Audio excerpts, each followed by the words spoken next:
Ladies and gents, let's talk about one thing that I wish more young people knew, and the same thing that if you exercise this, you will be so far ahead of all of your peers, because having this one thing puts you in the top 5%. It's that simple. And that one thing is integrity. I have many stories to share, but I'm going to start with one of my companies, Med School Insiders. Our first company core value, we have three. The first one is integrity. It is the most important thing that influences all aspects of your life. But how does it relate to you? I have several pre-meds and med students who are eager to get involved with the company in various capacities. They say how they want to do X, Y, and Z. And I say, cool, great, your resume is awesome. You took the initiative. I like the way you wrote the emails and our initial communication and our phone call and all these things. But before we get started, let's have you work on one very small project before you take on these larger things. And on that very small task, can you complete it by 1 week from today? And of course they say, oh yeah, sure. 9 out of 10 times. Let me fix this water bottle clanging. I've learned my lesson from my old CX-50 video where the water bottle kept making so much noise that I got a lot of comments asking me to be more mindful of that. So thank you guys for commenting. Helping me be better. So 9 out of 10 times, and I'm not even exaggerating that, there is some excuse. The number of people that just mysteriously seem to have a family emergency the day that task is due and ask for another few days to get it turned in is astronomical. So one of two things is happening. Either for whatever reason, once they associate with me, there's some voodoo that causes family emergencies, or people are making excuses. And that's a lack of integrity right there. It doesn't mean you can't ever miss deadlines, but what it does mean is if you are going to miss a deadline, as soon as you realize that you might miss that deadline, you communicate and you say, hey, I know this is due in 2 days. However, I have this exam coming up. I'm terribly sorry. When you asked me, I should have explained, or I should have assessed X, Y, and Z differently and asked for an extra 3 days. Would it be okay to have 3 days more to get this in? And I'd be like, awesome. Integrity, A+, sure thing. But people generally don't do that. They wait until the last minute. They wait until after the due date has passed, and then they say, oops, excuse, family emergency, dog ate my homework, whatever.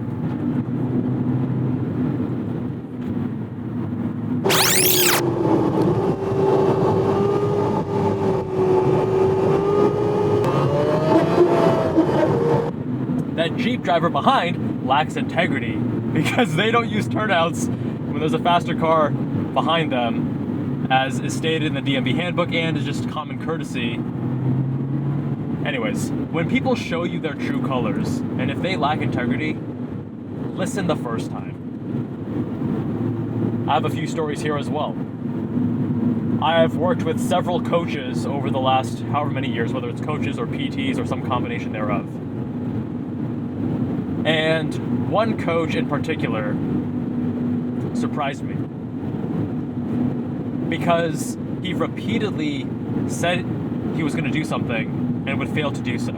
There are certain deliverables you get when you're coaching with this person. You get a schedule, you get workouts, just the bare minimum when it comes to paid coaching. You're paying a few $100s per month for this kind of coaching, and the idea being that they have so much more expertise and knowledge in the domains of strength training and cycling that you doing it yourself, you can do it 80% as good, but if you want that extra 20%, then these experts who have worked with Olympians and they're so accomplished, they must be the secret sauce.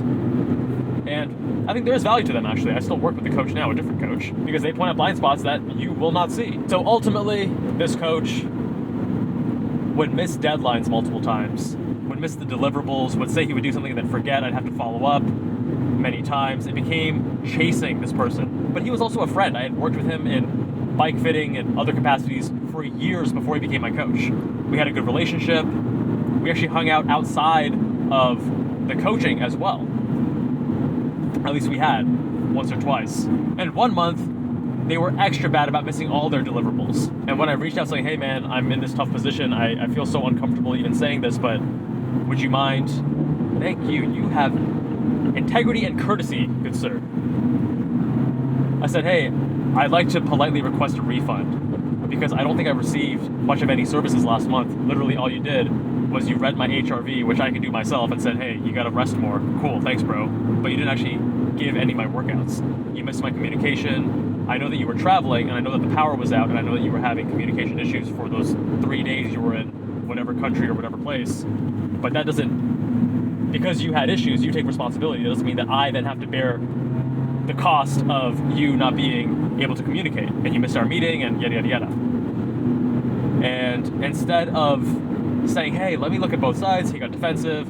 Long story short, I no longer talked to him. I did a credit card chargeback, and I easily won because there was clear evidence that he was failing to deliver, multiple follow-up emails and texts and so on. Lack of integrity. So what I should have done there is listened the first time. When this was a repeat issue month after month after month, I should have realized that his expectation of integrity and honoring his word and doing what he said he's going to do is very different from what I think is reasonable. If I say, I'm going to send you this thing next week, and sure, maybe it's a few days late, whatever, but you eventually get it to me, that's fine. But if you just completely miss it and then I have to tell you again the next month, that's a problem. Now, it's always important to strive toward integrity. You're never going to be 100%. But keep in mind that acting with integrity may sometimes require you to be very uncomfortable. I did a self-development program. I'm not going to mention what the self-development program is because I do not want to promote them in any way. I actually do not like this program. And you're going to understand why very shortly. This is back when COVID was coming around. And this organization was so fixated on do whatever it takes. And that sometimes meant doing things that were very questionable from a safety perspective. One guy had possibly fractured his hand, and I said, hey, as someone that did hand surgery, or at least was training in hand surgery as an MD, I think this person should go and get this x-rayed because there's certain management decisions that could be urgent. And they said, nah, he's fine. I said, cool, that's risky, but you guys are taking on the liability, and I told the guy what I advised anyways, and he did what he did with that information. But when COVID came around, they insisted on having these indoor group events. Remember, you gotta think back to COVID when we didn't know what was going on, but we did know it was transmissible, it was contagious. And after this event, they had found 2 or 3 people out of maybe 30 who tested positive for COVID, and they realized after the event. And they said, fear not, guys, this is very unlikely to get you sick, because you have to be in proximity with someone for more than 10 minutes. And, you know, while there were many people and the event was this long, there was a lot of movement. It was such garbage and such nonsense that I said, this is wrong. And I spoke up at the next event, at the next, or I should say group meeting, next Zoom or whatever. And the owner, the founder of this company, this self-development organization, said, Kevin, our in-house GI doctor said it was safe. I said, cool. He's literally just as qualified, or rather unqualified, as me, because neither one of us are infectious disease doctors. He has an MD, and he trained in GI. I have an MD. I was training in plastic surgery. I didn't actually finish my residency, but that doesn't matter, because whether or not I finish my residency in plastics or he finishes residency in GI doesn't actually give you any more authority on something about infectious diseases, but we do know this is airborne. And long story short, I tried coming at this from the position of, hey, I just care about people's safety, but I was antagonized, right? And that was a situation where I felt super uncomfortable on this call. This guy's grilling me, and he's then actually leveraging some of these techniques from this self-development course and weaponizing it against me. It was very uncomfortable. And afterwards, I still stood my ground. And afterwards, many of my friends came up and said, Kevin, I'm proud of you. What he did was wrong. And I felt good about my actions. My friends and colleagues respected me more for standing up. And it's a good reminder to myself whenever I feel like doing the right thing is hard, or I'm feeling a lot of resistance, is that at the end of the day, to act in a way that you are proud to tell someone else is the most important thing. Now, on the flip side, you don't want to be too rigid. And I want to tell you about the story of the bathroom in Hawaii. went to Hawaii earlier this year, and as some of you may know, I have inflammatory bowel disease, more specifically Crohn's colitis. It's a form of IBD. There's ulcerative colitis and Crohn's disease. I have a combination of the two. It's fantastic, good fun times, especially when it comes to urgency with needing to use the bathroom, as you can imagine. So we're at the airport, and I need to go urgently. And this might be TMI, but I carry around a portable bidet because I'm all about cleanliness. So I carry this little battery-powered portable bidet, and it's excellent. If you're one of those people that thinks bidets are weird, I say challenge your assumptions. You're actually a dirty mofo for not using a bidet, because if you have dirt on your driveway, are you going to go out with dry paper towels and try to wipe it up, or are you going to use a hose and clean it up? So anyways, I'm feeling this urgency, and the male bathroom is locked, it's in use, and there's a family bathroom in the middle between the men's and women's. And my girlfriend's like, dude, just go use the family restroom. I'm like, no, that's for families and people that need to use that for other reasons. That was me being too rigid. I have a legit reason, I have this urgency, I have this condition. Even if I didn't have the condition, just from that urgency, that would have been fine. But when you add the condition, the medical condition, this lifelong condition that affects my GI system and my urgency and my need to use the bathroom and so on, I still felt resistance. I felt like I was acting in a way that wasn't right. And my girlfriend eventually convinced me. She's like, dude, stop being silly, go use it. And while I was using the restroom, she told me that 2 other people had gone by and tried to open it. I said, oh, I feel so crappy. Those must have been family. She said, no, they were both just by themselves. Young, regular looking people by themselves, because people just like the privacy of the family bathroom. And then I realized I was being far too rigid and regimented about what was and was not reasonable. And sometimes the definition of right, you need to think of, why is this thing right or wrong? What is the underlying reason for it? And anyways, now I feel like if there is a family restroom and I have urgency, I will absolutely use it without hesitation, because I think it is a legitimate reason to do so. And I was talking to a friend actually earlier this morning about this spectrum. It's so easy to judge other people and their actions as being right or wrong based on our own set of values. And we arbitrarily draw the line at some point on the spectrum. To give some context, I know someone who came to my house and they caused about $1,000 worth of damage to my home. And I said, hey, I do think that it's important for you to repair this. I'm not responsible. Now, for them to repair that, it's a lot of resistance for them to say, oh my God, I don't want to pay $1,000. So they're going to fight very hard to say, no, I don't want to, and here's why I shouldn't. And it's obviously a family member. And anyways, that's like, let's say, one end of the spectrum. I think most people, at least I would feel that if I was in their shoes, I would say, you know what, damn, this sucks. I'm so sorry. And it's going to suck for me to pay $1,000, but you're right. It's on me. No one was around. It was completely on me. I got this. My bad. So that's one end of the spectrum. But then everyone has their point. And as a friend, you sometimes need to help your friend realize they're at that point and they need to make the right decision, because their own decision making is compromised when they're in an emotional state, yada, yada, yada. So without getting into details, a friend, this is now a different situation, a friend caused a lot of damage, tens of thousands of dollars worth of damage to someone else's property. And they were in a conversation with me after the fact, saying, hey, what am I like legally required to do? And, you know, what if I didn't? And I said, dude, shut your fucking mouth.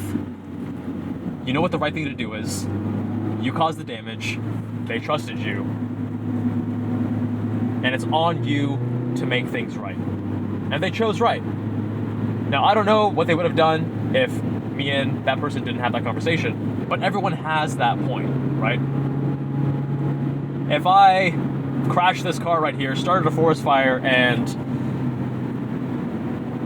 I don't know, people wanted me dead, and I was going to go to prison and whatever, I would probably find a way where I would justify that as saying, you know what, no, I'm not going to turn myself in, because the consequences, the downside is so fucking large, right? The point I'm trying to make there is that everyone has a point on that spectrum where their integrity does come into question. It can get compromised. And I would argue that our job as people that want to be better, that want to be our best selves, that want to keep improving as we grow older, whether that's driving or just being better people, is that we become aware of those instances where we are biased, where our integrity is compromised, and we work towards being honest with ourselves. The golden rule, right? Treat others the way you want to be treated. With my business, the way I handle things, if we make a mistake, you bet your ass we're going to make things right. So going back to my coach as an example, what I would have done in his shoes is say, you know what, here's a refund. Absolutely, I value you as a friend. I value your business. I value the word of mouth, the referrals you've given me, which I had actually given multiple. So don't worry, I'll refund you the $300 for this last month. I want to do things right by you. That's the long-term mindset. And now, you may argue, whether it's right or wrong, you can't argue the fact that long-term, that is a better decision for his business. Because he's going to get more revenue by keeping me as a customer, long-term. I'm going to keep bringing referrals, and he's going to have a better relationship with me, and yada, yada, yada, and I've helped him actually with his social media, all these things. So instead of the long-term advantage, he chose the short-term. No, fuck that. I want that $300 right now, and fuck you. How dare you question my coaching? I coach Olympic athletes and shit. Obviously not the right way to do things. That doesn't mean you bend to the customer. With Med School Insiders, we occasionally have very, most people are fantastic, but occasionally there are some very entitled customers that demand much more than is reasonable. One customer recently bought a top package and used it for 5 months. Then they recently reached out saying, hey, I want a refund. Oh, wait, what do you mean? Well, I changed my mind. I'm no longer pursuing medical school in the US. I'm going to do med school in another country, and I want a refund. Wait, but we have a refund policy, and you already used the service as well, and you got accepted to a medical school in a different country. I mean, we're so happy for you, but you can't just get a refund, right? Dude, thank you, good sir. Or ma'am. So you can't let people walk all over you, right? You have to do what you believe is truly right in that situation. Anyway, these are the things that when you're younger, you don't think about this. And only as you get older, you realize the importance. And trust me, if you start working on this now, as an 18-year-old, 20-year-old, 25-year-old, you will be head and shoulders above your peers. It's not a common thing. I wish I acted with more integrity when I was younger. It would have helped me both professionally as well as personally. Anyway, my friends, thanks for tuning in. Much love, and I'll see you all in the next one.